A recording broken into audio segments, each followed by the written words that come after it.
Elif gel. Yani keyfi olarak Diğer çocukların sınav hakkını almaya uğraşıyorsunuz. Bu çocuğun hakkının üzerinden bu çocuğu istismar ederek diğer çocukların gösterip durma, tamam. şimdi Siz bunu kimsiniz? yaparken Yani sana soracak değil bu çocuk nasıl giyineceğini. Bu okul belirledi İstediği gibi kuralları. giyin. her şeyi de siz Sizin bilmiyorsunuz. değil, devletin. Ben sevineceğim yine Sizin değil. Kuralları bira belirleyen şişesiyle okuldur. girmem. Siz değilsiniz. Siz de değil. Ben Uymakla sevineceğim yine yükümlüsünüz. istediğim Uymakla şekilde yükümlüsünüz. uyarak girin. Benim çocuğum okuyacak. Burası da okul. Veliliğin istediği yerde açsın başını gezsin. Diğer çocukların ısrarla 5 gün 6 gün Yoktur öylelik.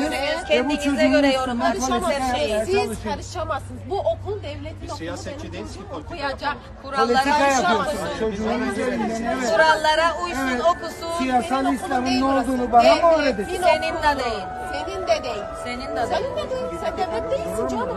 Burası devlet. Evet, o okula 30 sene emeğim geçti beni. Burada çalıştım ben. Çalıştım. Siz kimsiniz? Arkadaşlar daire müdürünün doğrudan okula müdahale hakkı yoktur. Başbakan bile açıkladı, okul kurulu karar verir diyor. Daire müdürü her gün burada.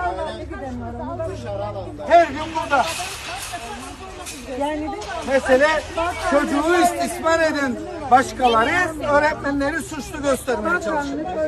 Sizin velileriniz, sizin çocuklarınız razı mısınız şimdi?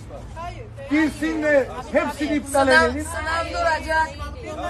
Hanımefendi, kızının elini kapattı ya. Karışamaz. 2,5 sene. Biliyorlar bu eylemi yapacağımızı biliyorlar.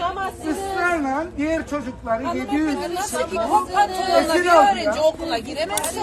Başı kapalı da giremez. Hanımefendi, benim